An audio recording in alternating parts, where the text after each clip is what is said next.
નામો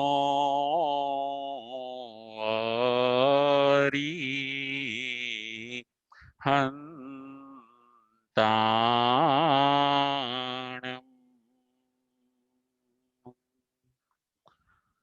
નામો સિદ્ધાણમ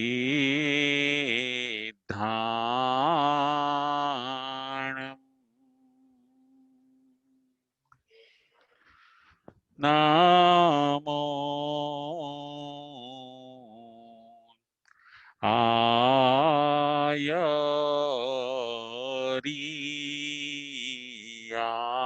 આયરિયાણમ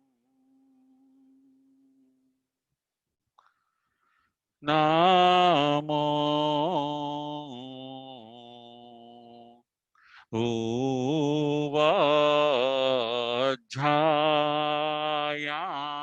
ઉવાજ્જાયાણમ નામો લોયે સવ સાહુણમ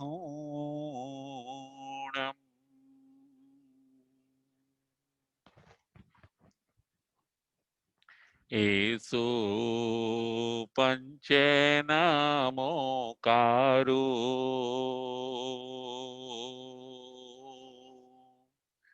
સવ પાવપણાશણો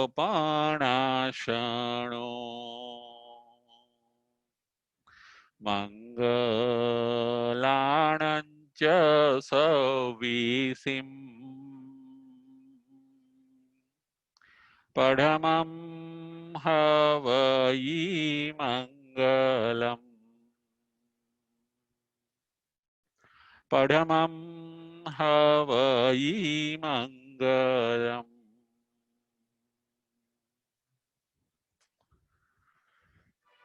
સિદ્ધાણમ નમો કિચ્ચા સંજયાણમ ચ ભાવૌ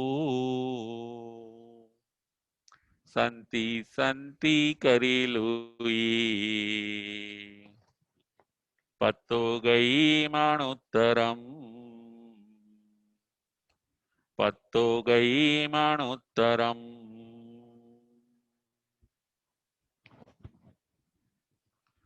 પંચ પરમેષ્ઠી ભગવંતોને ભાવપૂર્વક વંદન નમસ્કાર કરીને ધર્મપ્રેમી શ્રાવક શ્રાવિકાઓ ઉત્તરાધ્યન સૂત્ર પરમાત્માની અંતિમ દિશના અધ્યયન નંબર 29 પ્રવચન નંબર 79 આજના પ્રવચનનો વિષય છે સમ્યક પરાક્રમના 73 બોલો. સમ્યક પરાક્રમના 73 બોલો એ આજના પ્રવચનનો વિષય છે. સમ્યક પરાક્રમ. સમ્યક પરાક્રમ એટલે શું?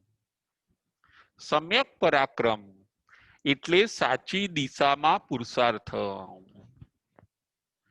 જે દિશામાં આપણને તથા બીજાને સુખ મળી શકે એમ છે અને દુઃખ ટળી શકે એમ છે એવી દિશામાં પ્રયત્ન કરવો, એવી દિશામાં પુરુષાર્થ કરવો એને કહેવાય છે સમ્યક પરાક્રમ.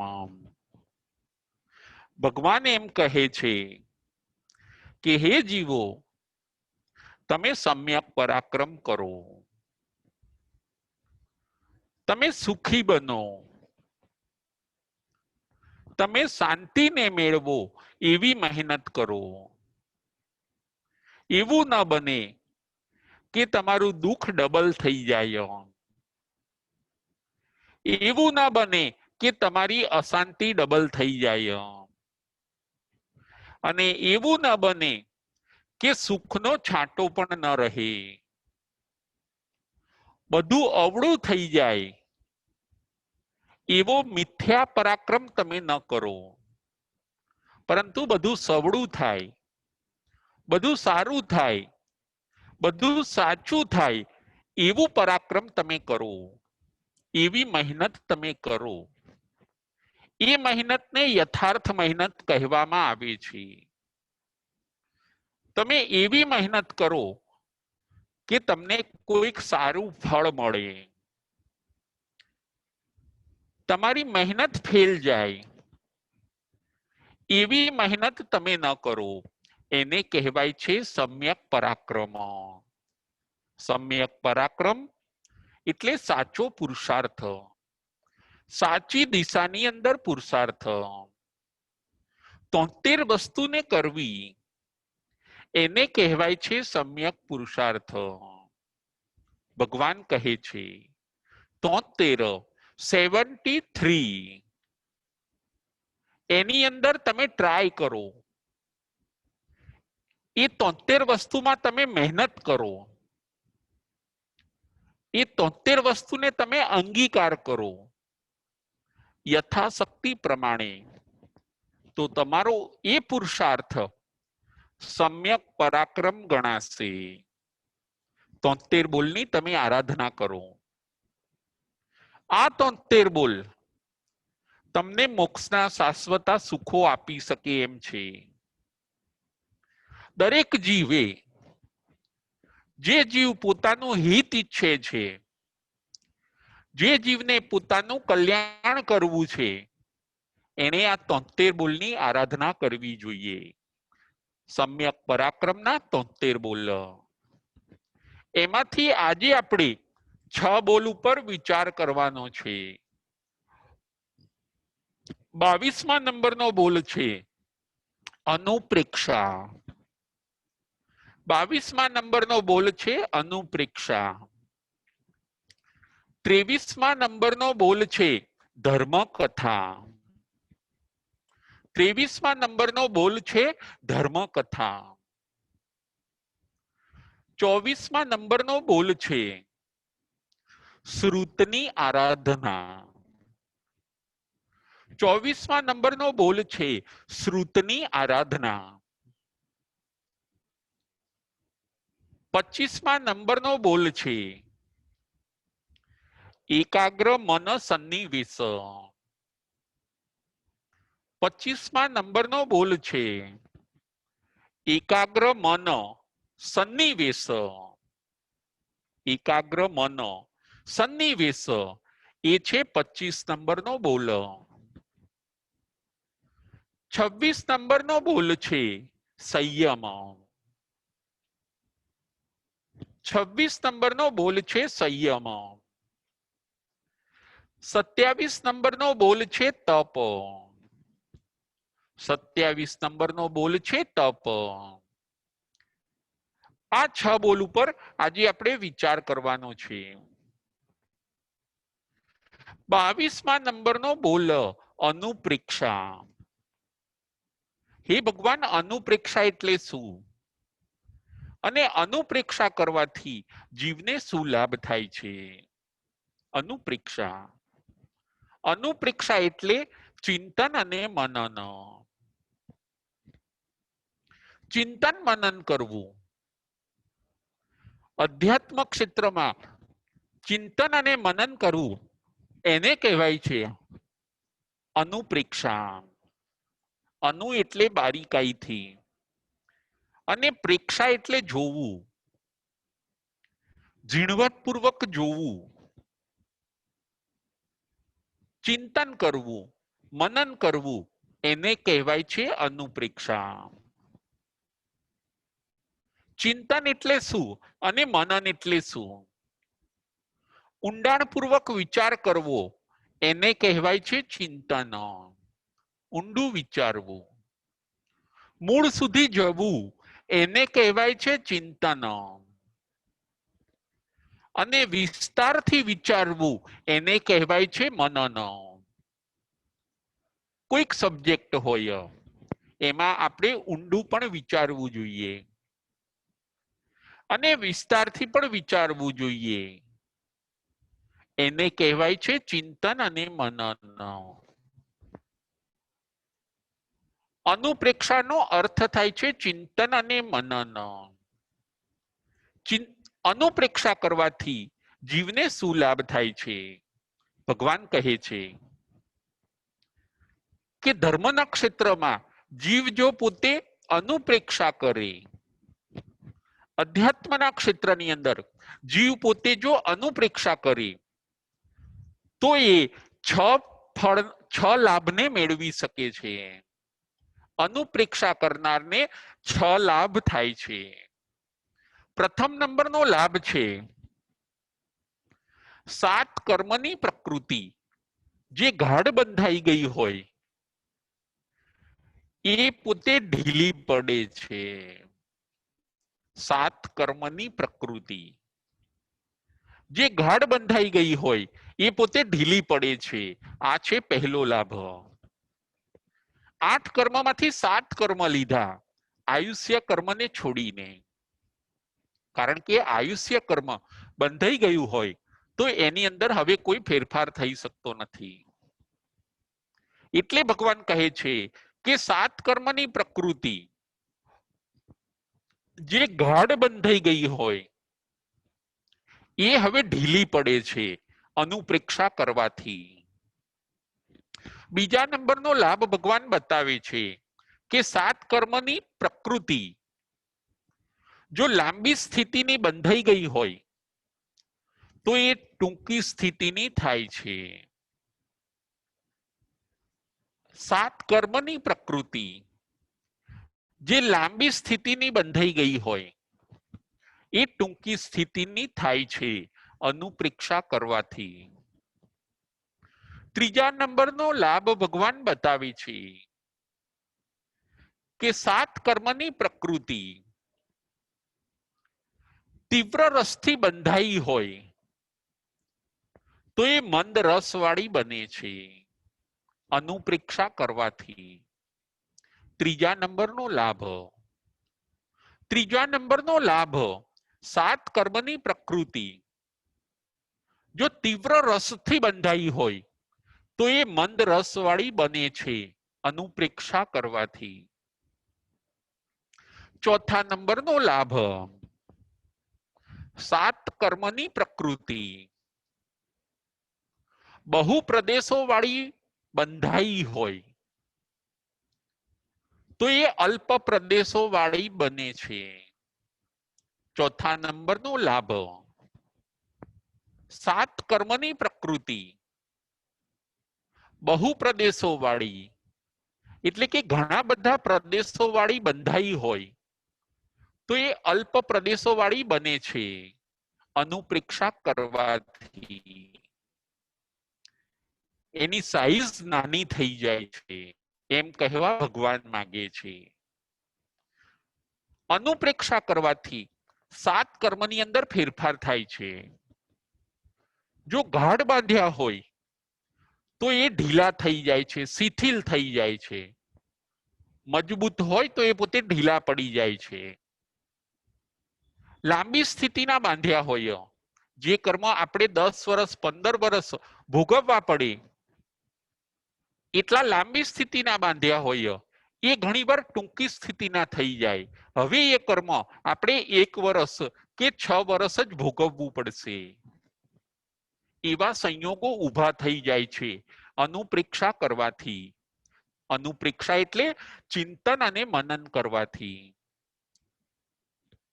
બહુ તીવ્ર રસે બાંધ્યા હોય, ચીકણા કર્મ બાંધ્યા હોય 7 કર્મ તો એ 7 કર્મ મંદ રસ વાળા બની જાય છે. પહેલા એનામાં તીવ્રતા હતી, હવે એનામાં મંદપણું આવી ગયું. એ ઉદયમાં આવશે ત્યારે બહુ દુઃખ ફીલ નહીં કરવું પડે. સામાન્ય દુઃખ આપણને આપીને પછી એ જતા રહેશે. તીવ્ર રસવાળા કર્મ આપણને બહુ દુઃખ આપે છે, પરંતુ જે મંદ રસવાળા કર્મ ખરા એ આપણને ઓછું દુઃખ આપીને પછી એની નિર્જરા થઈ જતી હોય છે. એવા મંદ રસવાળા બની જાય છે અનુપ્રેક્ષા કરવાથી, ચિંતન અને મનન કરવાથી. ઘણા પ્રદેશો વાળા આપણે કર્મ બાંધ્યા હોઈએ, 7 કર્મ ઘણા બધા પ્રદેશો વાળા બાંધ્યા હોય, એની સાઈઝ કર્મની બહુ મોટી હોય, એ સાઈઝ હવે નાની થઈ જાય છે અનુપ્રેક્ષા કરવાથી. અનુપ્રેક્ષાના આવી રીતે ભગવાન 4 લાભ બતાવે છે. હજી પણ આગળ બીજા 2 લાભ બતાવે છે. 5મા નંબરનો લાભ છે અસાતા વેદનીય કર્મને જીવ વારંવાર બાંધતો નથી, ચિંતન અને મનન કરવાથી. 5મા નંબરનો લાભ, જે અસાતા વેદનીય કર્મ ખરું એને જીવ વારંવાર બાંધતો નથી, અનુપ્રેક્ષા કરવાથી. 6ઠા નંબરનો લાભ છે સંસાર અટવીને એ જીવ પાર કરે છે. 6ઠા નંબરનો લાભ છે સંસાર અટવીને એ જીવ પાર કરે છે, અનુપ્રેક્ષા કરનાર. આવી રીતે 6 લાભ ભગવાન બતાવે છે અનુપ્રેક્ષા કરનાર. 7 કર્મની પ્રકૃતિઓમાં ફેરફાર કરે છે. અસાતા વેદનીય કર્મો વારંવાર બાંધતો નથી અને સંસાર અટવીને એ પોતે પાર કરે છે, ચિંતન મનન કરવાથી. જુઓ, ચિંતન અને મનન એ ધાર્મિક અનુષ્ઠાન છે. જે જીવાત્મા ધર્મના ક્ષેત્રમાં ચિંતન અને મનન કરે છે એ પોતે આગળ નીકળી જાય છે. ચિંતન અને મનન, આપણે દરેક ધાર્મિક વસ્તુની અંદર ચિંતન કરવાનું છે. શેમાં શેમાં આપણે ચિંતન કરવાનું છે? તો કે આપણને લાભ થાય કે અલાભ થાય એની અંદર પણ આપણે ચિંતન કરવાનું છે કે મને લાભ કેમ થયો, મેં કોઈક પુણ્ય બાંધ્યું હશે એટલે મને લાભ થયો, મને ગેરલાભ કેમ થયો, તો કે મારા નસીબની અંદર આ નહીં હોય એમ માનીને જીવે ચિંતન મનન કરીને સમાધાનની પ્રાપ્તિ કરીને સ્વભાવની અંદર સ્થિર બનવાનું છે. સ્થિર બનવાનો આ એક રસ્તો છે, ચિંતન અને મનન. તમે લાભમાં અને અલાભમાં ચિંતન મનન કરો. 5 વસ્તુની અંદર આપણે ચિંતન મનન કરવાનું છે, એક લાભમાં અને એક અલાભમાં, સુખમાં અને દુઃખમાં, રોગમાં અને કષ્ટમાં, માનમાં અને અપમાનમાં, ઉપસર્ગમાં અને પરિસહમાં. આવી રીતે 5 સંજોગોની અંદર આપણે ચિંતન અને મનન કરવાનું છે. તો એ ચિંતન મનન એક ધાર્મિક અનુષ્ઠાન બની જાય છે. આપણને લાભ થાય કે ગેરલાભ થાય એની અંદર આપણે ચિંતન મનન કરવાનું છે. સુખ આવે કે દુઃખ આવે, સુખ આવે તો એમ માનવાનું છે કે મારા પુણ્યનો ઉદય છે, કોઈક મેં સારું કામ કર્યું હશે, આ આવેલો સુખનો ઉદય હજુ વધારે સારું કરવાની મને પ્રેરણા આપે છે, એવું આપણે ચિંતન કરવાનું છે.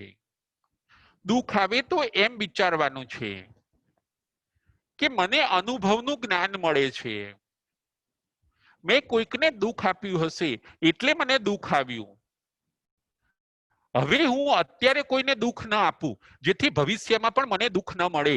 આવું ચિંતન અને મનન આપણે કરવાનું છે. રોગ આવે કે કષ્ટ આવે, કોઈક રોગ આવે તો પણ અસાતા વેદનીય કર્મના કારણે મને આવ્યો છે, કોઈ નિમિત્તને દોષ આપવાનો નથી. શાંતિ સંભાવ રાખીને ધર્મનું ચિંતન મનન કરીને એ રોગની મુશ્કેલીમાંથી બહાર નીકળી જવાનું છે.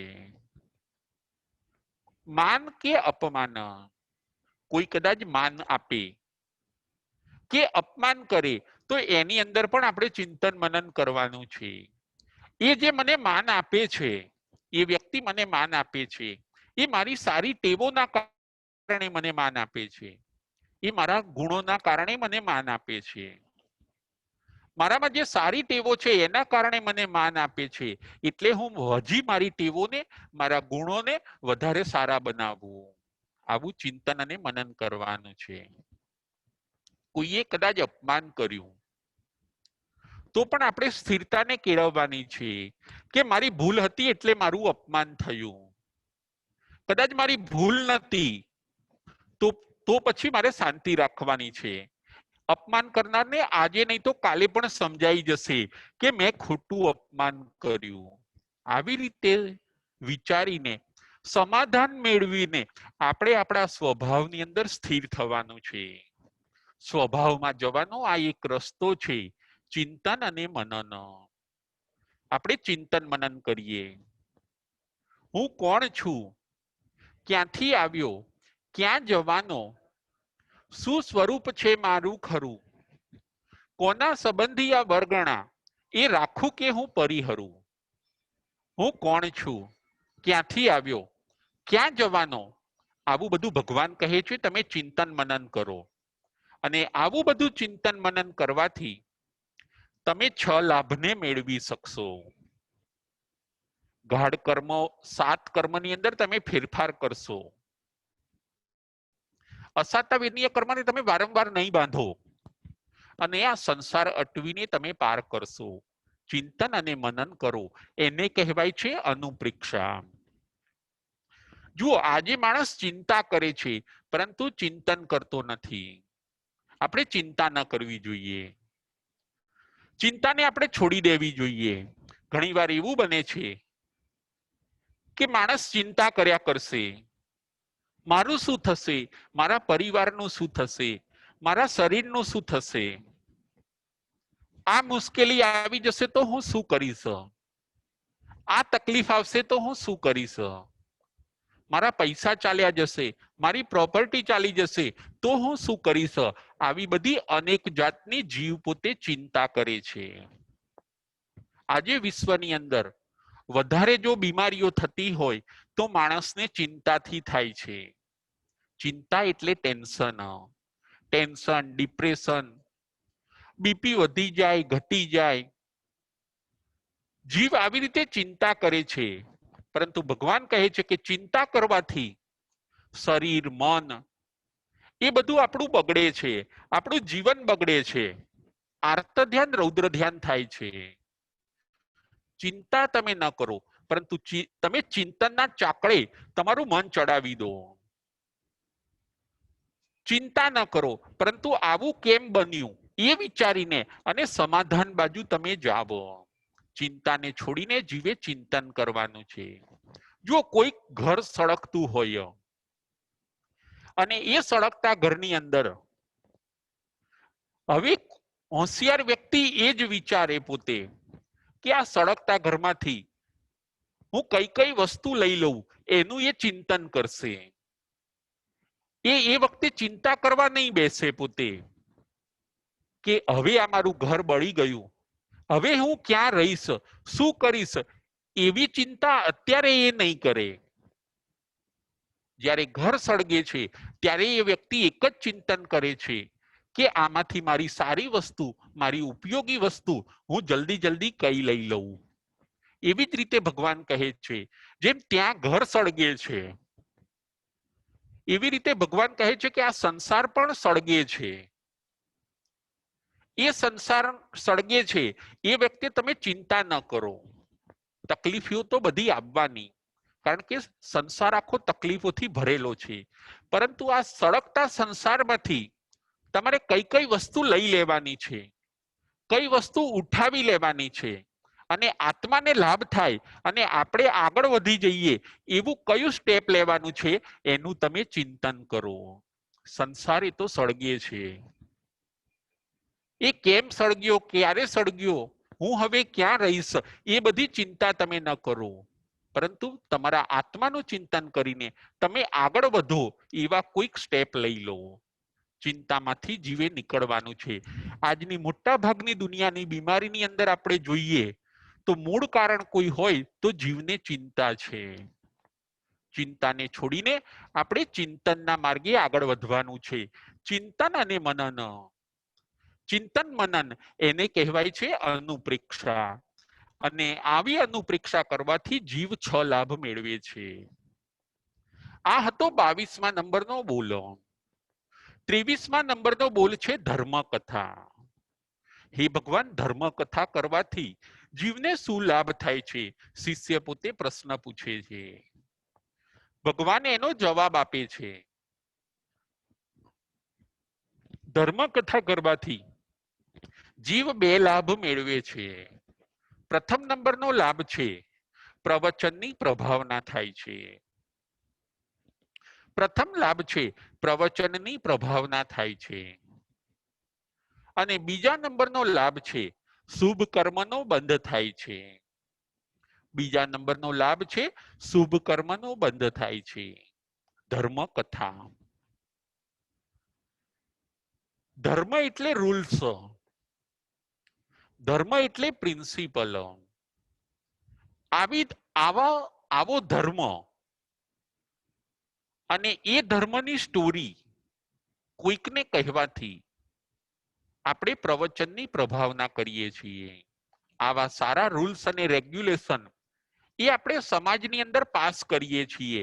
પ્રવચનની પ્રભાવના થાય છે. જીનેશ્વર ભગવાને જે આપણને બતાવ્યું છે એ આપણે પાસ ઓન કરીએ છીએ. બહુ મોટું કામ કરીએ છીએ. જે આપણને મળ્યું છે બીજાને આપણે આપીએ છીએ. ધર્મકથામાં આવો સરસ આપણને લાભ મળે છે. ભગવાન કહે છે કે જે ધર્મકથા કરે છે એ મારા શાસનની પ્રભાવના કરે છે, પ્રવચન પ્રભાવના કરે છે. અને બીજો લાભ એ મળે છે કે એ જીવ શુભ કર્મનો બંધ કરે છે. સારી ક્વોલિટીનું એ પોતે પુણ્ય બાંધે છે ધર્મકથા કરનારો.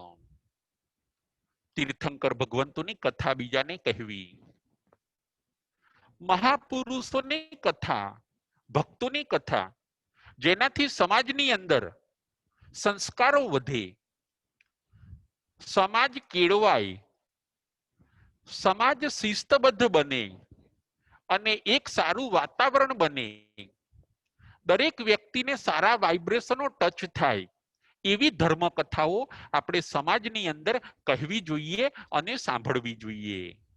ધર્મકથા કરનાર પોતે પ્રવચનની પ્રભાવના કરે છે અને શુભ કર્મનો બંધ કરે છે. ભગવાન આવા 2 લાભ આપણને બતાવે છે. વિકથામાંથી આપણે બહાર નીકળવાનું છે અને ધર્મકથાની અંદર આપણે આગળ વધવાનું છે. 23 નંબરનો બોલ છે ધર્મકથા. 24 નંબરનો બોલ છે શ્રુતની આરાધના. શ્રુતની આરાધના. હે ભગવાન, શિષ્ય પોતે પૂછે છે કે હે ભગવાન, શ્રુતની આરાધના કરવાથી જીવને શું લાભ થાય છે? ભગવાન પોતે કહે છે કે શ્રુતની આરાધના કરવાથી જીવને 2 લાભ થાય છે. પહેલા નંબરનો લાભ છે અજ્ઞાનનું દુઃખ સહન કરવું પડતું નથી. પહેલા નંબરનો લાભ છે અજ્ઞાનનું દુઃખ સહન કરવું પડતું નથી. અને બીજા નંબરનો લાભ છે જ્ઞાનની પ્રાપ્તિ થાય છે. બીજા નંબરનો લાભ છે જ્ઞાનની પ્રાપ્તિ થાય છે. જો શ્રુતની આરાધના. શ્રુતની આરાધના એટલે શું? શ્રુત એટલે જ્ઞાન. શ્રુત એટલે જ્ઞાન. જે ગણધર ભગવંતોએ સાંભળ્યું એને કહેવાય છે શ્રુત. તીર્થંકર ભગવંતોએ કહ્યું અને ગણધર ભગવંતોએ સાંભળ્યું, એમણે સાંભળેલું એને કહેવાય છે શ્રુત. સાંભળેલું તે શ્રુત, એને કહેવાય છે શ્રુત જ્ઞાન. આવું શ્રુત જ્ઞાન, એની આરાધના કરવાથી, એને ભણવાથી જીવ 2 લાભ મેળવે છે. ભગવાન એમ કહે છે કે આવા જ્ઞાનની આરાધના કરવાથી જીવને અજ્ઞાનનું દુઃખ સહન કરવું પડતું નથી. અને બીજા નંબરનો લાભ છે એને જ્ઞાનની પ્રાપ્તિ થાય છે. શ્રુતની આરાધના. શ્રુતની આરાધના એટલે જ્ઞાનની આરાધના. જ્ઞાન મેળવવું, ભણવું, વાંચવું, લખવું એને કહેવાય છે શ્રુતની આરાધના. મહાપુરુષોને સાંભળવા, વિદ્વાનોને સાંભળવા, જ્ઞાનીઓને સાંભળવા, સદગુરુઓને સાંભળવા અને એના દ્વારા જે આપણે જ્ઞાન મેળવીએ છીએ એને કહેવાય છે શ્રુત જ્ઞાન. શ્રુત જ્ઞાન એ બીજા નંબરનું જ્ઞાન છે. શ્રુત જ્ઞાન એટલે શાસ્ત્રનું જ્ઞાન. શ્રુત જ્ઞાન એટલે આત્મલક્ષી જ્ઞાન. આવું જ્ઞાન ભણવાથી જીવ અજ્ઞાનનું દુઃખ દૂર કરે છે. જુઓ, આજે આપણે વિશ્વની અંદર જોઈએ તો અમુક વ્યક્તિઓ ભણેલા છે અને અમુક વ્યક્તિઓ અભણ છે. અભણ વ્યક્તિને દુઃખ વધારે હોય છે કારણ કે એમની પાસે કઈ જ્ઞાન નથી. કોઈક માણસ અભણ છે તો એને મજૂરી કરીને જીવવું પડે છે. જો કોઈક બિલ્ડિંગ બનતી હોય, એ બિલ્ડિંગ ની અંદર મજૂર પણ કામ કરે છે અને એન્જિનિયર પણ કામ કરે છે. મજૂરને પોતાને અજ્ઞાનનું દુઃખ સહન કરવું પડે છે, મહેનત વધારે કરે છે અને પૈસા બહુ ઓછા મળે છે. આવું કેમ? તો કે એ અભણ છે, એની પાસે જ્ઞાન નથી. એન્જિનિયર હશે, કદાચ એની મહેનત ઓછી છે અને પૈસા એને ખૂબ મળે છે. આવું કેમ? તો કે એની પાસે જ્ઞાન છે. એકને અજ્ઞાનનું દુઃખ બહુ સહન કરવું પડે છે અને જેને શ્રુતની આરાધના કરી છે, જ્ઞાન મેળવ્યું છે, એને અજ્ઞાનનું દુઃખ સહન કરવું પડતું નથી અને ઉપરથી જ્ઞાનનું એને સુખ મળે છે. શ્રુતની આરાધના કરવાથી જીવ અજ્ઞાનનું દુઃખ સહન કરતો નથી, ભગવાન એમ કહે છે. અને બીજા નંબરનો લાભ એને જ્ઞાનની પ્રાપ્તિ થાય છે. કોઈ માણસે અભણ ન રહેવું જોઈએ. આજે વિશ્વની અંદર આપણે જોઈશું તો વધારે અભણ જીવો આપણને જોવા મળશે, વધારે અજ્ઞાની જીવો આપણને જોવા મળશે. અભણ ને અજ્ઞાનીને એ ખ્યાલ નથી કે અમે કઈ દિશામાં મહેનત કરીએ. એ લોકો મહેનત તો બહુ કરે છે પરંતુ ઉપર આવી શકતા નથી, સુખી થઈ શકતા નથી, એમને લક્ષ્મીની પ્રાપ્તિ થતી નથી કારણ કે અજ્ઞાન એમનામાં ભરેલું છે. એ લોકો અજ્ઞાની છે. જો એ લોકોએ શ્રુતની આરાધના કરી હોત, જ્ઞાનની પ્રાપ્તિ કરી હોત તો એ અજ્ઞાનના દુઃખથી છૂટી ગયા હોત. અજ્ઞાની એ પણ એક મોટી બીમારી છે. જ્ઞાન મેળવીને આપણે આ અજ્ઞાન રૂપી જે બીમારી છે એને આપણે છોડવી જોઈએ. આપણે જ્ઞાન ભણવું જોઈએ અને બીજાને જ્ઞાન આપવું જોઈએ. એને કહેવાય છે શ્રુતની આરાધના. આ હતો 24મા નંબરનો બોલ. 25મા નંબરનો બોલ છે એકાગ્ર મન સન્નિવેશ. 25મા નંબરનો બોલ છે એકાગ્ર મન સન્નિવેશ. હે ભગવાન, મનની એકાગ્રતા કરવાથી જીવને શું લાભ થાય છે? મનની એકાગ્રતા કરવાથી જીવને શું લાભ થાય છે? ભગવાન કહે છે, પોતાના શિષ્યોને ભગવાન કહે છે કે મનની એકાગ્રતા કરવાથી જીવને 2 લાભ થાય છે. પ્રથમ નંબરનો લાભ છે ચિત્ત વૃત્તિનો નિગ્રહ થાય છે. પ્રથમ નંબરનો લાભ છે ચિત્ત વૃત્તિનો નિગ્રહ થાય છે. અને બીજા નંબરનો લાભ છે સંકલ્પ વિકલ્પ ટળે છે. બીજા નંબરનો લાભ છે સંકલ્પ વિકલ્પ ટળે છે. મનની એકાગ્રતા કરવાથી આવા 2 લાભ થાય છે. જુઓ, મનની એકાગ્રતા, કોન્સન્ટ્રેશન. કોઈ પણ કાર્ય આપણે કરવું હોય તો એની અંદર કોન્સન્ટ્રેશન પણ બહુ જરૂરી છે. જો આપણે કોન્સન્ટ્રેશન રાખતા નથી તો એ કાર્યની અંદર આપણે ફેલ થઈએ છીએ. જેમ કોઈક સ્ટુડન્ટ હશે, કોઈ વિદ્યાર્થી હશે, એ પોતે મન એકાગ્ર કરીને સ્કૂલની અંદર જો ભણશે નહીં તો એવું બને છે કે એ પોતે પાસ થશે નહીં કારણ કે એને મનની ત્યાં એકાગ્રતા કેળવી નહીં. ફિઝિકલી કદાચ હાજર રહે પરંતુ મેન્ટલી પોતે એબસન્ટ રહે. મનને ત્યાં ન રાખે, રાખે તો કદાચ થોડીક વાર રાખે થોડું ભણે થોડું ન ભણે તો કદાચ પાસ ક્લાસ આવે, પરંતુ વધારે એને માર્ક્સ ન આવે. કાર્યને સારું બનાવવા માટે મનની એકાગ્રતા બહુ જરૂરી છે. કોઈ પણ કાર્યની અંદર ભગવાન કહે છે એકાગ્રતા જોઈએ. જો કોઈ ડ્રાઈવર હશે, કાર ચલાવતો હશે, એ પોતે મનની એકાગ્રતા રાખશે તો સરસ ડ્રાઇવિંગ કરી શકશે.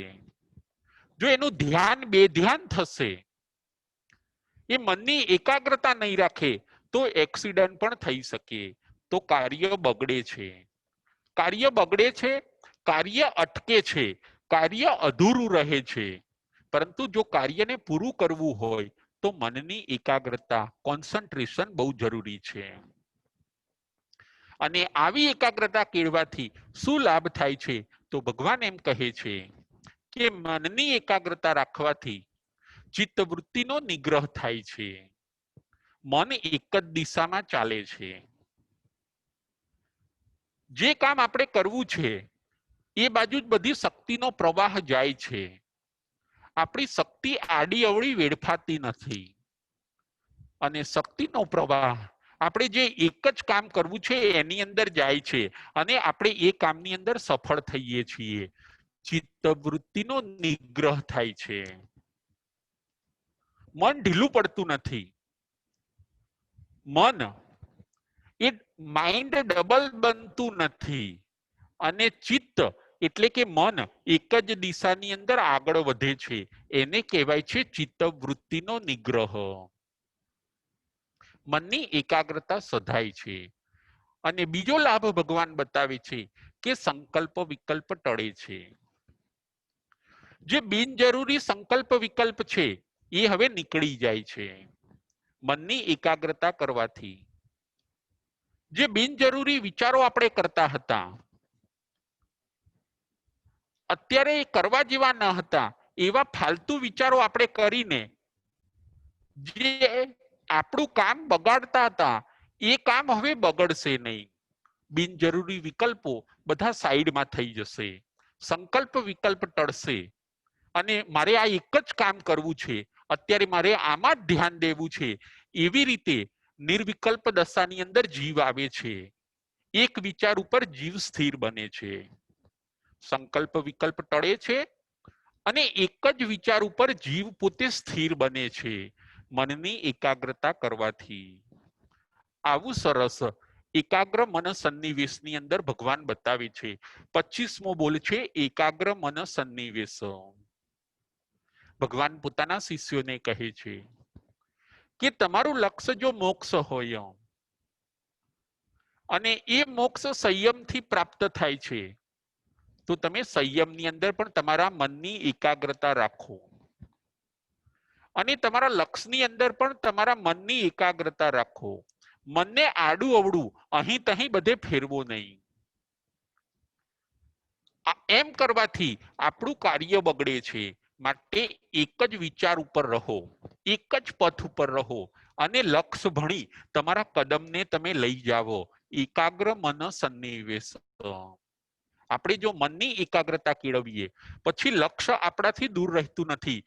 એકાગ્ર મન બને તો ચોક્કસ આપણને લક્ષ્યની પ્રાપ્તિ થાય છે. ડબલ માઇન્ડ આપણે કરવાનું નથી. આપણે એક જ માઇન્ડ કરીને અને આપણી સાચી દિશાની અંદર આપણે આગળ વધવાનું છે. 25 નંબરનો બોલ છે એકાગ્ર મન સન્નિવેશ. ફાલતુ વિચારો કરીને આપણે વાયુ વિચાર પણ કરવાના નથી. આજે જુઓ, આજની આ પણ બીમારી છે, સંકલ્પ અને વિકલ્પ. જીવ પોતાના કામની અંદર મનને પરવતો નથી. જીવ પોતાના કામની અંદર મનને પરવતો નથી, પરંતુ ફાલતુ સંકલ્પ વિકલ્પ કર્યા કરે છે. એની અસર પોતાની તબિયત ઉપર પડે છે. બિનજરૂરી સંકલ્પ વિકલ્પ કરવાની પણ ભગવાન ના પાડે છે કે તમે બિનજરૂરી સંકલ્પ વિકલ્પ ન કરો. મનને તમે એકાગ્ર બનાવો, મનને સ્થિર બનાવો, મનને સુસ્થિર બનાવો.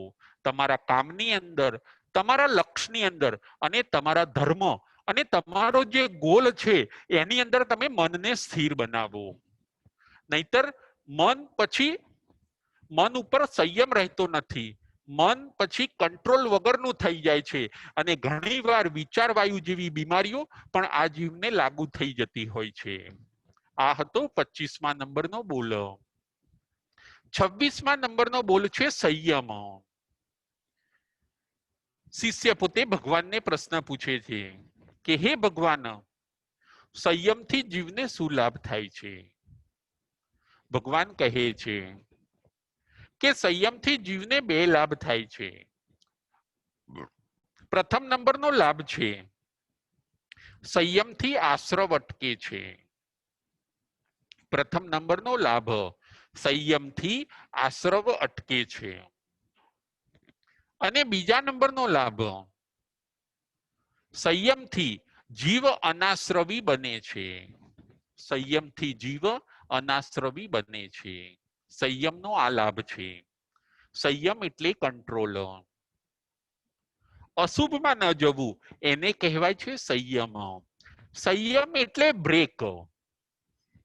જો આપણી કાર હશે, આપણું સ્કૂટર હશે, એની અંદર બ્રેક હોય છે. ક્યાંય આપણને ભય જેવું લાગે તરત આપણે બ્રેક લગાવીએ છીએ.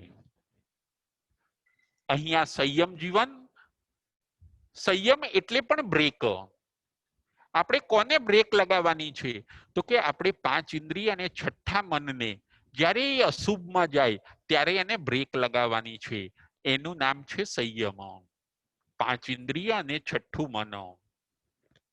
આંખ, નાક, કાન, જીભ, શરીર અને મન જ્યારે અશુભમાં જાય, જ્યારે પાપમાં જાય, જ્યારે ખોટાની અંદર એક્ટિવ થાય ત્યારે આપણે એને બ્રેક લગાવીએ, એને કહેવાય છે સંયમ. અને આવા સંયમનું પાલન કરનાર પોતે આવા સંયમનું પાલન કરનાર પોતે આશ્રવથી અટકે છે. નવો કર્મબંધ કરતો નથી, કારણ કે એને પોતાને બ્રેક લગાવી. જો ખાડો આવશે, ગાડીને આપણે બ્રેક લગાવીશું તો જમ્પ થશે નહીં, કારણ કે આપણે બ્રેક લગાવી. એમ અશુભમાં જવાના ચાન્સ ઉભા થયા. ઇન્દ્રિયોને આપણે બ્રેક લગાવી. કર્મ આપણને ટચ થશે નહીં, કારણ કે આપણે સંયમની આરાધના કરી. સંયમથી જીવ આશ્રવથી અટકે છે. સંયમનું પાલન કરનાર આશ્રવથી અટકે છે. સંયમ એટલે કંટ્રોલ, સંયમ એટલે બ્રેક. અને આવો જીવ બીજા નંબરનો લાભ એ બતાવે છે કે અનાશ્રવી બને છે. જુઓ, આપણા ગુરુ ભગવંતો, આપણા મહારાજ સાહેબ અને માસ્ટરજી સંયમનું પાલન કરે છે. એ લોકો અશુભ કર્મ બંધ કરતા નથી, આશ્રવને રોકે છે. કેવલી ભગવંતો જે વિચરે છે, તીર્થંકર ભગવંતો જે વિચરે છે, એમનું જીવન પણ અનાશ્રવી છે. 8 કર્મમાંથી એ લોકો પણ 7 કર્મને બાંધતા નથી. તીર્થંકર ભગવંતો, કેવલી ભગવંતો એક ખાલી વેદનીય કર્મ જ બાંધે છે. એ પણ એક સમય પૂરતું જ બાંધે છે, કારણ કે એ પોતે સંયમમાં છે. આપણા મહારાજ સાહેબ, માસતીજી એ બધા સંયમમાં છે, એટલે કર્મ બાંધતા નથી. કેવલી ભગવંતો કર્મ બાંધતા નથી, એ અનાશ્રવી છે, કેમ કે એ લોકો પણ સંયમમાં છે. સંયમના આ ફળ છે કે નવા અશુભ કર્મ અંદર ઘૂસતા નથી, આપણને પ્રોટેક્શન મળે છે. જેમ ઘર બંધ હોય, ચારે બાજુથી જુઓ ઘર બંધ હોય તો અંદર કચરો ઓછો દાખલ થાય છે. કેવડી ભગવંતોને ને એમને એવું છે. હજારો વર્ષ સુધી કેવલી ભગવંતો ઘણીવાર વિચરે છે, છતાં એમને કર્મબંધ થતો નથી. આવું સરસ સંયમનું પાલન કરવાથી જીવ આશ્રવથી અટકે છે અને અનાશ્રવી બને છે. ભગવાન એમ કહે છે. આ છે એ 26 નંબરનો બોલ. 27 નંબરનો બોલ છે. 27 નંબરનો બોલ છે તપ. તપ કરવાથી જીવને શું લાભ થાય છે? શિષ્ય પોતે પૂછે છે. ભગવાન કહે છે કે તપ કરવાથી વ્યવદાન થાય છે. ભગવાન પોતે જવાબ આપે છે કે તપ કરવાથી વ્યવદાન થાય છે. વ્યવદાન એટલે શું? પૂર્વકૃત કર્મોની નિર્જરા.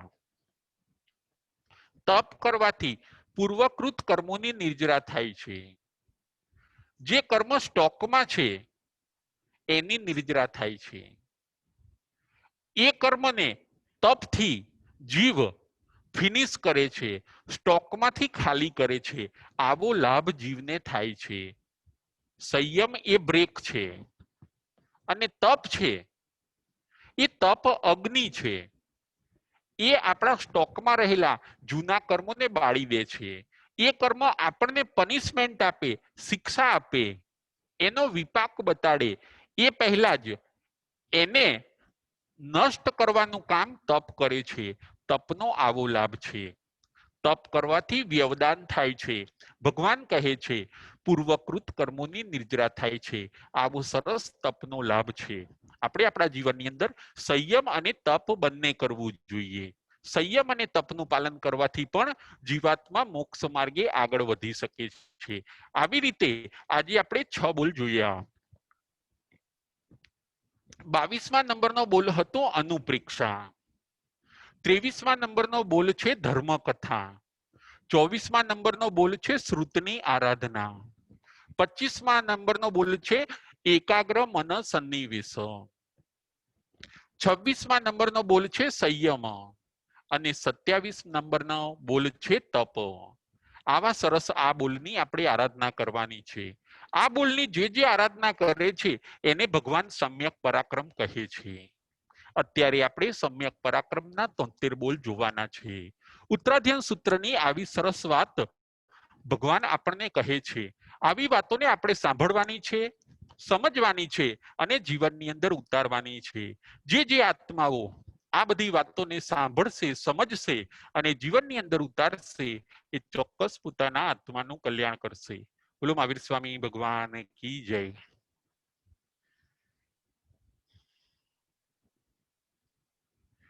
જમ ભાઈદમ બચ્ચા મલ્યમેના ખરમ અચ્ચકરમ પયાણમ વિનયનમ જોગિનમ ઘોષિનમ સુઠુદિનમ દુઠુબડીજીયમ અવકાલી કૌસ જાઉ કાલી ના કૌસ જાઉ સજય સજયમ સજય ન સજય એમ ભણતા ગણતા ચિંતવતા જ્ઞાનના 14 અતિચારમાં હેલો.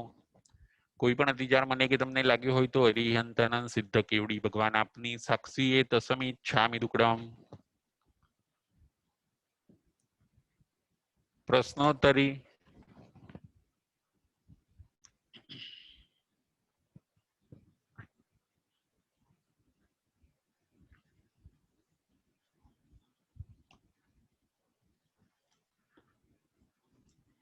પ્રશ્ન નંબર 1, અનુપ્રેક્ષા એટલે શું અને અનુપ્રેક્ષા કરવાથી જીવને શું લાભ થાય છે?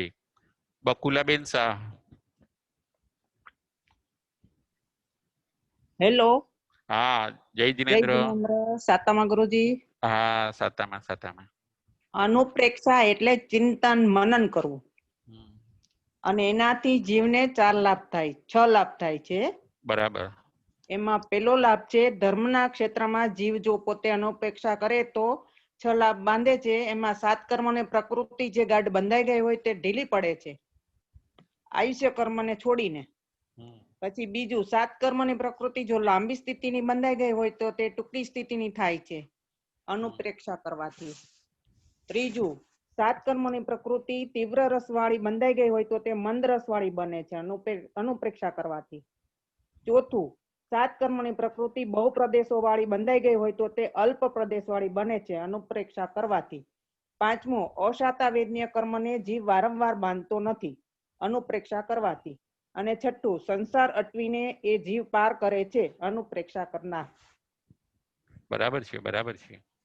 કેમ કે એમાં એવું છે કે કોઈની સાથે ઝઘડો થયો હોય બકુલાબેન, પછી ગઈકાલે આપણે ઝઘડો કર્યો હોય તો આજે એની અનુપ્રેક્ષા આપણે કરવી જોઈએ કે મેં કેમ આવું કર્યું અને મેં ખોટો એની સાથે ઝઘડો કર્યો. તો આવું બધું વિચારવાથી આપણે જે ગાઢ કર્મ બાંધ્યું હતું એ ઢીલું પડી જાય છે બકુલાબેન.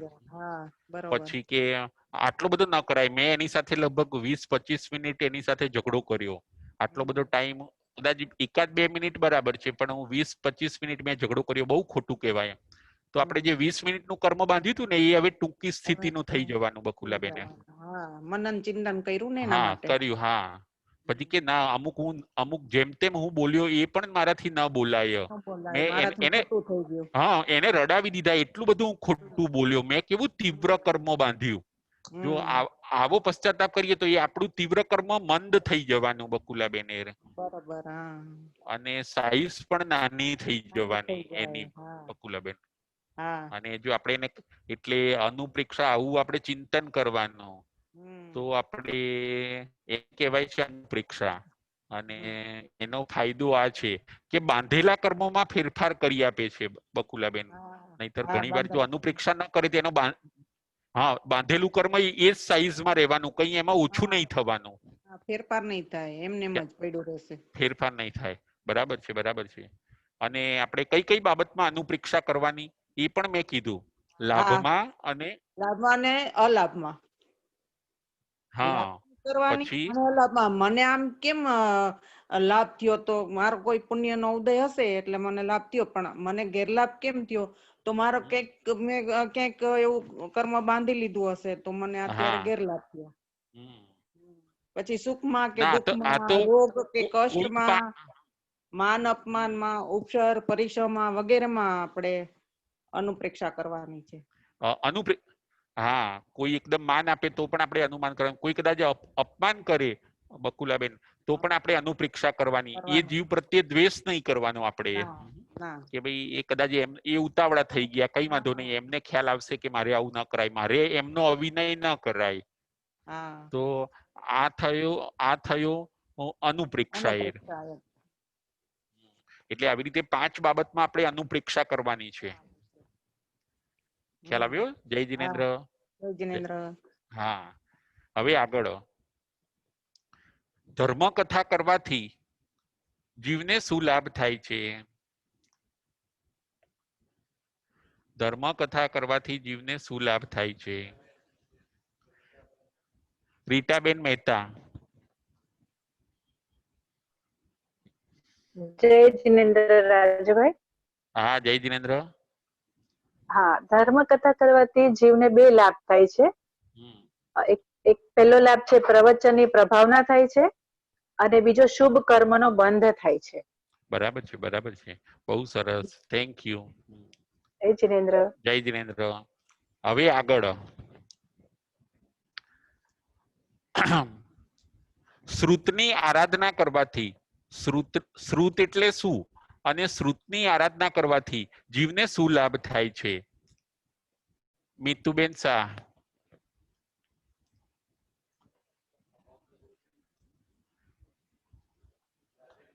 રાજેન્દ્રભાઈ સંઘવી. શ્રુત એટલે શું અને શ્રુતની આરાધના કરવાથી જીવને શું લાભ થાય છે? જય જિનેન્દ્ર રાજુભાઈ સાતમા. હા જય જિનેન્દ્ર. શ્રુત એટલે તીર્થંકર ભગવંતોએ કહેલી વાણી ગણધરોએ ઝીલી અને તે વાણીને શ્રુત જ્ઞાન કહેવાય છે. પછી આચાર્યોએ એને ગૂંથી અને આગળ ને આગળ આપણા સુધી પહોંચી, એ બધું શ્રુત જ્ઞાન છે. હવે શ્રુત જ્ઞાનથી 2 લાભ થાય છે. અજ્ઞાન દૂર સહન કરવું પડતું નથી, અને અજ્ઞાનનું દુઃખ સહન કરવું પડતું નથી, અને જ્ઞાનની આરાધના થાય છે, પ્રાપ્તિ થાય છે. એટલે જીવ ધર્મને પામે છે ને ધર્મમાં આગળ વધતો જાય છે. બરાબર છે, બરાબર છે. અત્યારે અજ્ઞાનનું દુઃખ ઘણા સહન કરે અભણ લોકો. જ્યોતિબેન એવું બને કે નથી બનતું? અને છે ને અત્યારે હા મકાન જણાતું હોય તો આપણે જોઈએ જ છીએ કે મજૂર બિચારા કેટલા હેરાન થતા હોય ને, હા એન્જિનિયરોને થોડી મહેનત વધારે પૈસા મળી જતા હોય, એવું જ ધર્મમાં બરાબર છે, બરાબર છે. હા કોઈ ખાલી સહી કરે ને એને લાખો રૂપિયા મળી જાય, મળી અને જાય. કોઈ કાળી મહેનત કરે તો પણ એને કઈ ના મળે, કારણ કે એને શ્રુતની આરાધના નથી કરી, એને જ્ઞાન નથી મેળવ્યું. જ્યોતિબેન ખ્યાલ આવ્યો? બરાબર. એટલે આપણે હા શ્રુતની આરાધના કરવાથી અજ્ઞાનનું દુઃખ સહન કરવું પડતું નથી, ભગવાન એમ કે છે, અને જ્ઞાનની પ્રાપ્તિ થાય છે. જય જિનેન્દ્ર. એટલે આચાર્ય ભગવંતોએ જે કહ્યું એ હા બધું શ્રુત જ્ઞાન જ ને. હા બસ આપણે જે બધું સદગુરુ પાસે સાંભળીએ એ બધું જે શાસ્ત્રનું જ્ઞાન છે, જે આત્મલક્ષી જેટલું જ્ઞાન છે ને હા આત્મલક્ષી જેટલું જ્ઞાન એ બધું શ્રુત જ્ઞાન. બરાબર. અર્થ ઉપાર્જન નું શ્રુત જ્ઞાન નહીં, જે આપણને અર્થ ઉપાર્જન નો રસ્તો બતાવે ને એનું નહીં. એને એ ખાલી જ્ઞાન કીધું એ. હમ. અને બરાબર જે આત્મલક્ષી જ્ઞાન હોય એ બધું શ્રુત જ્ઞાન, બરાબર અને એ બધું આપણે ભણવું જોઈએ. બરાબર છે. હવે આગળ, મનને એકાગ્ર કરવાથી શું લાભ થાય છે? મનને એકાગ્ર કરવાથી શું લાભ થાય છે? મીતુબેન શાહ. જય જિનેન્દ્ર. જય જિનેન્દ્ર. મનને એકાગ્ર કરવાથી જીવને બે લાભ થાય છે. પહેલો લાભ છે ચિત્ત વૃત્તિનો નિગ્રહ થાય છે, અને બીજો છે સંકલ્પ વિકલ્પ ટળે છે. બરાબર છે, બરાબર છે. અને અત્યારે જોઈશું ને મીતુબેન, તો કે ભાઈ જીવને ઘણીવાર વિચાર વાયુ થઈ જતા હોય, મન એકાગ્ર ન રાખે એટલે મન ટેન્શનમાં આવી જતું હોય છે. એટલે અત્યારની બીમારીઓનો મોટો ભાગ આ છે કે જીવ પોતે મનને સ્થિર રાખતા નથી. એ જો પોતે ડિપ્રેશનમાં આવી જાય છે. હા ડિપ્રેશનમાં આવી જાય, પરંતુ એ લક્ષ્ય કે નહીં મારું કામ શું છે એમાં જ મારે ફોકસ કરવાનું છે મીતુબેન. જો જીવ આવું વિચારે ને એમાં જ ફોકસ કરે તો એ પોતે છે ને ડાયવર્ટ નહીં થાય. ખ્યાલ આવ્યો? અને સાચી ભગવાન વાત કે છે કે તમે એ કરો, મનને એકાગ્ર કરો. જો મન બે ધ્યાન થશે ને તો તમે પછી છે ને તમારું ડ્રાઇવિંગ બરાબર નહીં કરી શકો કે તમે. એટલે ભગવાન આવી સરસ વાત કરે છે કે મનને તમે એકાગ્ર કરો. બરાબર અને અને જે તમારું લક્ષ્ય છે, જે તમારું વર્ક છે, જે તમારી ડ્યુટી છે એની અંદર તમે ફોકસ રાખો. કોઈ જો કામમાં ધ્યાન નહીં આપતું હોય તો તો શું થશે મીતુબેન, કે એના સાહેબ, એના સર એને છૂટા કરશે સર્વિસમાંથી કે ભાઈ તમારું કામમાં ધ્યાન નથી. કે પણ બધું છે ને એનું નથી દેખાતું, પણ જે નથી ને એ હા વધારે દેખાય છે એને દેખાય હિસાબે. છે. બરાબર છે, બરાબર છે. એટલે ભગવાન કહે છે કે જો તમારે કોઈ બી કામ, જો કોઈ બી કામમાં સક્સેસ જવું હોય તો તમે મનને એકાગ્ર બનાવો. આજે જે છોકરાઓ પાસ ક્લાસ થાય છે એમણે જો મનને એકાગ્ર કરીને વધારે ભણ્યા હોત મીતુબેન, તો એ સારા વધારે માર્ક્સ લાવી શકત. સાચી વાત છે. આપણે છે ને હજી મોક્ષે ન જવાનું આપણું કારણ એક જ છે કે આપણે એ દિશાની અંદર આપણું કોન્સન્ટ્રેશન બરાબર કર્યું નથી મીતુબેન. હા સાચી. મનની એકાગ્રતા, મન જય થોડું જિનેન્દ્ર. જવા દીધું, પછી આડું અવડું થઈ ગયું એવું થયું. આડું જય અવડું જ જિનેન્દ્ર. ચાલે છે. હા જય હા જિનેન્દ્ર. બરાબર છે, બરાબર છે. જય જિનેન્દ્ર. હવે આગળ, સંયમથી જીવને શું લાભ થાય છે? સંયમથી જીવને શું લાભ થાય છે? ને સંયમ એટલે શું? મેં ઇંગ્લિશમાં કીધું હોય છે કે સંયમ એટલે શું? ગીરાબેન શેઠ. જય જિનેન્દ્ર. જય જિનેન્દ્ર. સંયમ એટલે સંયમ શું? સંયમ એટલે કંટ્રોલ, બ્રેક. બરાબર છે, બરાબર છે. અને તેનાથી બે લાભ થાય છે. આશ્રવ અટકે છે અને જીવ અનાશ્રવી બને છે. બરાબર છે, બરાબર છે. અને ગાડીમાં બ્રેક હોય કે નહીં ગીરાબેન? ગાડીની અંદર બ્રેક હોય છે કે નહીં? હા, બ્રેક તો જરૂરી છે. હા, એકદમ.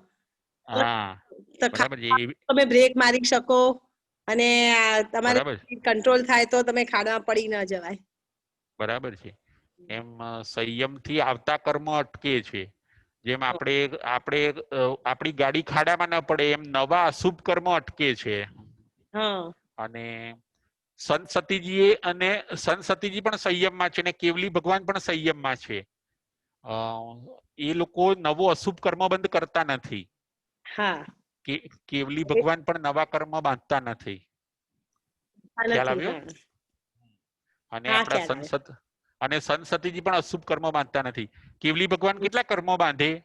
ગીરાબેન કેટલા કર્મો બાંધે કેવલી ભગવાન? એક કર્મ ના બાંધે, બાકીના બંધાય.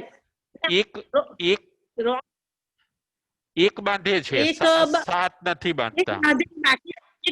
બાકીના ન બાંધે. હા, બાકીના 7 બાકીના 7 ન નથી બાંધતા. નથી બાંધતા. હા. કારણ કે એમનો સંયમ એવો છે.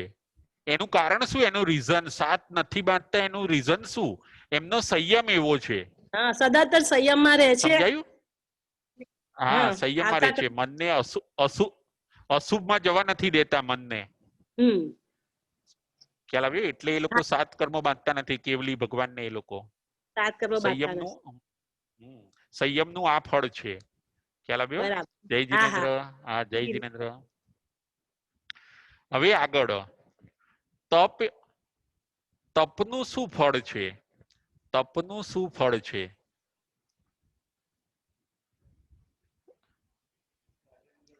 રાજેન્દ્રભાઈ શેઠ.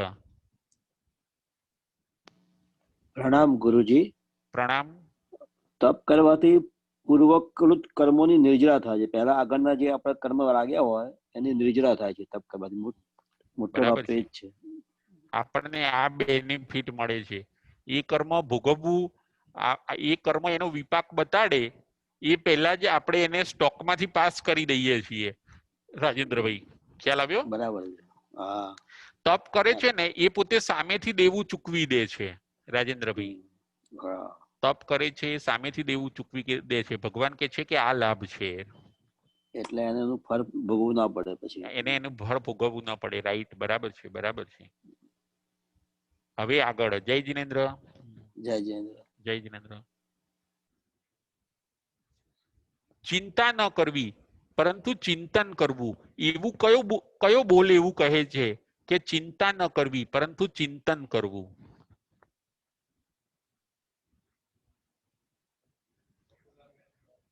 ચિંતા ન કરવી પરંતુ ચિંતન કરવું. બકુલાબેન શાહ, ચિંતા ન કરવી પરંતુ ચિંતન કરવું. હેલો. હા, જય જીનેન્દ્ર. આ બોલ અનુપેક્ષા બોલમાં આવે છે બરાબર. કે આપણે ચિંતન ન કરવું, પણ ચિંતા કરવી પણ ચિંતન ન કરવું. ચિંતા એટલે ચિંતા એટલે ટેન્શન. હા, ચિંતા ન કરવી પરંતુ ચિંતન કરવું. ચિંતન કરવું. બરાબર છે. ચિંતન ના ચાકડે તમારા મનને ચડાવી દો. હા, જેમ ચિંતા ન બકુલાબેન, કરો. મેં એક એક્ઝામ્પલ આપી દઉં. કોઈ ઘર સળગતું હોય, સળગતું હોય તો કોઈ હોશિયાર વ્યક્તિ હોય તો વિચારે કે કઈ ભલે મારું ઘર બળ્યું, મારે હવે કઈ એને લેવું નથી, પણ મારે જે મારાથી લઈ શકાય ને મારી જે વસ્તુ અગત્યની છે હું લઈ લઉં. મારું ઘર ભલે બળ્યું, જે થવાનું હતું થઈ ગયું, પણ મારી વસ્તુ હું લઈને બહાર નીકળી જાઉં. એવું એ ચિંતન કરશે ચિંતન કરશે કે પહેલા કઈ વસ્તુ લઈ લઉં, એ વસ્તુ ક્યાં પડી છે, ડ્રોઈંગ રૂમમાં છે કે તિજોરીમાં છે, કે એ વસ્તુ ક્યાં પડી છે, અને એ ચિંતન કરીને તરત એ વસ્તુ બહાર લઈ લેશે. એ પોતે ચિંતા નહીં કરે કે હવે હું ક્યાં રહીશ, મારું ઘર તો જો સળગી ગયું. ચિંતા નહીં કરે પણ ચિંતન કરશે કે કઈ વસ્તુ હું લઈ લઉં. મારે ભગવાન એમ કે છે અગત્યની કઈ વસ્તુ છે હું લઈ શકું. હા, ભગવાન એમ કે છે એવી રીતે આ જેમ પેલું ઘર સળગે છે એમ અહીંયા શું સળગે છે? અહીંયા આખો સંસાર સળગે છે. હા, ભગવાન કે છે કે આખો સંસાર સળગે છે, કે કઈ ને કઈ તકલીફો તો આવવાની જીવનમાં. પણ એમાંથી આપણે આત્માને લાભ થાય એવી વસ્તુ લઈ લેવાની. કારણ કે બકુલાબેન, કોઈક દિવસ હવે જો નાનું છોકરું બીમાર હોય તો આપણે 3 દિવસ એની ચિંતા કરીશું. પછી કોઈ ઓફિસ નહીં જઈ શકે તો પછી 3 દિવસ એની ચિંતા કરીશું. આપણે બીમાર પડીશું 3 દિવસ એની ચિંતા કરીશું. એટલે ભગવાન કે આવી રીતે ચિંતામાં આખું જીવન પૂરું કરશો નહીં, કે તમે કે આ તો બધું આવ્યા જ કરવાનું છે, કે ચિંતા તો જીવનમાં આવવાની જ, પરંતુ એ ચિંતા કર્યા વગર તમે ચિંતન કરો કે આવું કેમ બન્યું, અને એમ કરીને તમે આગળ વધો. કે બરોબર, ખ્યાલ આવ્યો? એટલે કે ચિંતા નહીં, તમે ચિંતન કરો. ચિંતન કરવાનું. બસ, જય જીનેન્દ્ર, જય મહાવીર. જય મહાવીર.